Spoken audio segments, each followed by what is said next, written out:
Hi, listeners. I'm T, a mum of two. And I'm Roz, T's mum. Welcome to the first official episode of the Property Mamas UK podcast.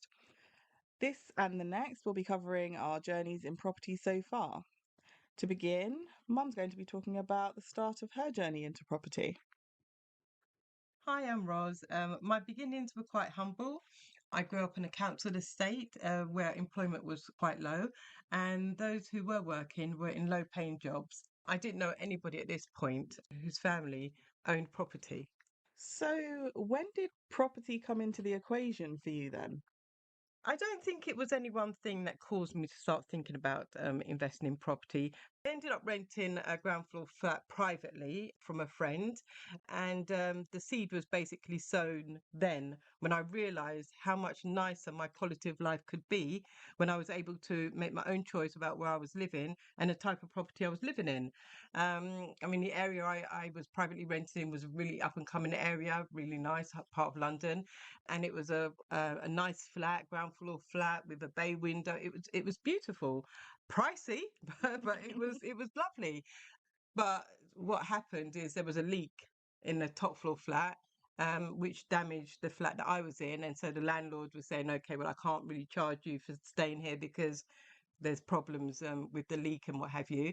And then eventually, after a couple of months, they said, "Look, gonna have to find somewhere else because I need to sort the problem out, which I can't whilst you're in there." So I ended up moving into another privately rented property. It was during this time I started to learn about the property market and the different avenues when it came to renting and buying property. So when I left the rental property I was in, and I then decided to move on to another one, I decided that after that, my next step would be to buy. So, it's almost like all these steps were leading you towards getting something of your own. Exactly. I was paying out all this money, but by now I was becoming aware of other possibilities. And like I said, the main thing was to buy. So ended up deciding to move in with a friend and their house, so that I could save for a deposit and make my dream a reality, basically. Okay. And in conjunction with that, I sought a permanent job which would allow me the income to get a mortgage, as I'd been working as a temp previously. So, at that time, what was the proviso for getting a mortgage? Okay, so you needed to show that you'd been in employment for at least 6 months before you were eligible for a mortgage. That was the main criteria. Obviously, you needed to have enough for a deposit. I think at the time it was about 5%. 5%. Yes, yeah. That's tiny comparison to now, isn't it? Yeah. So you just needed a 5% deposit, and obviously you needed to cover stamp duty, which again was minimal. Yeah. So after being a permanent employee for about a year, I cheekily asked for a loan of about £3,000. From With your employer? Yes, Okay. yes, you could do that in those days, and it was interest free, so Nice. that was a plus.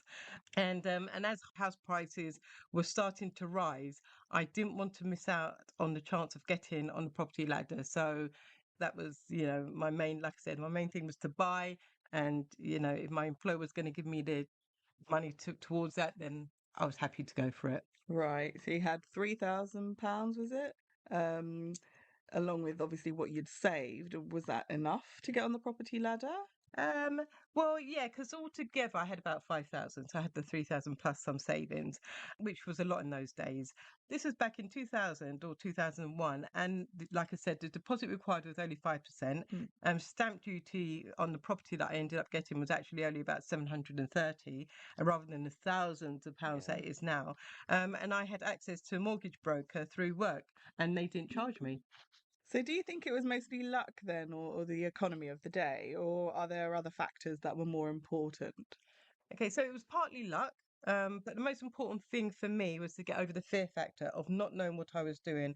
I had to trust in it working and making all the steps necessary for it to happen, including making sure I had enough stamp duty, solicitors, etc. And even if I hadn't had access to the mortgage broker through work, I definitely would have had to find one, because what they can provide is invaluable, especially when you factor in that this is one of the most expensive purchases of a person's life. buying Yeah. property. Yeah, Yeah. definitely. So you got to this point, where did you start looking? Obviously, I know, but our listeners don't. So, where did you look and what was your remit? So my remit was a two-bedroom. I wanted a bedroom for me, and a bedroom for you. A London postcode because, as my research showed, and also programs like location, location, location, having a postcode, a London postcode was like, like gold dust, and was going to go up in value exponentially. So my main remit was two-bedroom in London, and at that price, the price range that I had, it was, I went into properties that had paper peeling off the walls, light fixtures hanging loose, visible damp. They were just grotty. And if I was looking for something to refurb, they would have been ideal, but that was not my intention. I wanted something for us to call home, somewhere to live in straight away. And did you look into any other ways of purchasing property? Yeah, there was at the time there was a scheme similar to the shared ownership. I don't know, can't remember what it's called. Where and basically I believe it was through the council. I'm sure it was through the council. And you would apply to them and they would put you at the bottom of the list. And as each person, the person at the top would buy one of their properties, and then you'd go up the list, and anybody else who started would go at the bottom.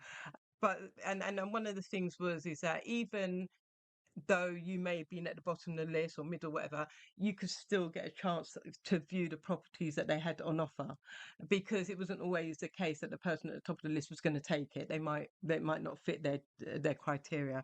So yeah, so I joined that scheme at the bottom, and I saw a few properties, and sent me the info, costings, and everything like that.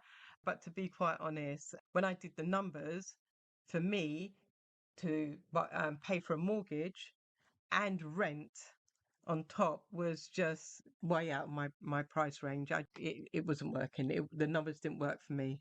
So I'm guessing you're pretty demotivated by that then. Yes, I was, coupled with the fact that there were two-bedroom properties that I could afford but didn't like, and this scheme that was going to be far too expensive for me. I was feeling a bit, oh, I don't know how I'm going to do this. But a friend of mine who had gone to a few viewings with me said, why don't you downgrade or go for a one bedroom rather than a two bedroom? Because you could probably get far nicer one bedroom properties in your price range than the two bedrooms that you were looking at. So that's what I did, and saw a property. Well, saw a few properties, but the one that I ended up purchasing was 73,000, and it was a one bedroom with a London postcode, and it was next to many amenities. Shops, transport links, everything. So it was ideal.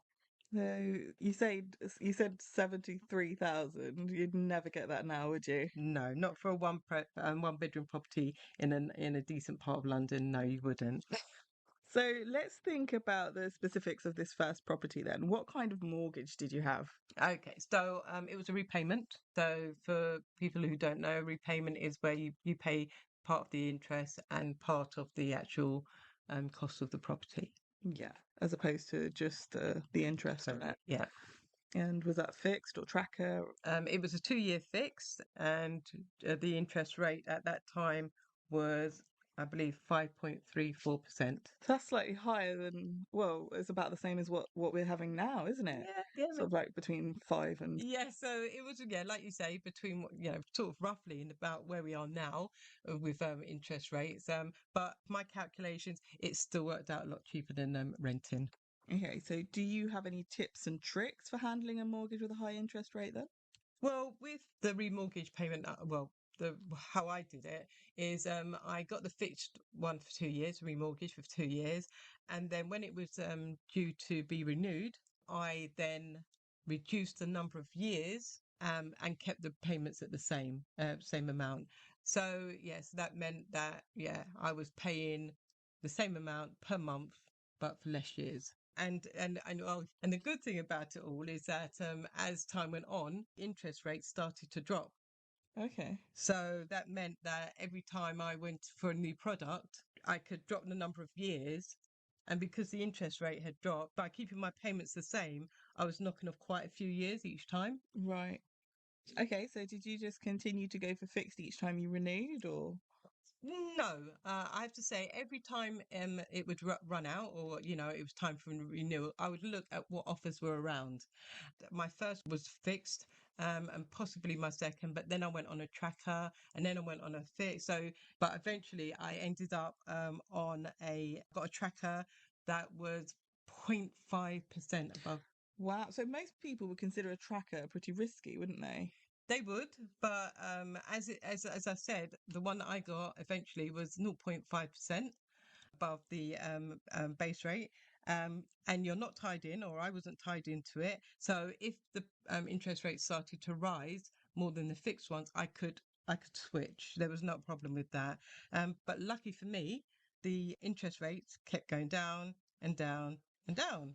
The thing was that because I wasn't switching now, I didn't have the opportunity to reduce the number of years. So instead of doing that, I started to overpay. Normally, your mortgage provider will allow you, I think it's about 10% extra that you can pay in overpayment to bring that interest down. So that's what I started to do each year. Once I'd got onto the property ladder, I wanted more than one property. I know it sounds greedy, and that there was no reasoning for it. It's just that, I wanted another You property. caught the bug. Yeah, basically, yeah. And my mortgage got to the point where I had got to the point where I had enough money saved to pay off the balance of the mortgage without incurring a hefty bill, because there are, I think, redemption fees when you pay off a Right. mortgage early. So Okay. Okay, so that was the end of your first residential, start of your next journey into buying a residential with your yeah, my husband. Well, actually, no, he wasn't my husband then. He was my partner, but yeah, soon to be husband. that's correct, soon to be husband. But we decided, although London properties were going up in price, we decided we wanted to move away from London. So we bought a three-bedroom residential, and I used some of the money from the sale of the flat as a deposit, but not all of it. Ah, yes, and that brings us to I think the next podcast episode, doesn't it? Yeah, which will hopefully be your story. Yeah. Yes, so goodbye from me. And from me.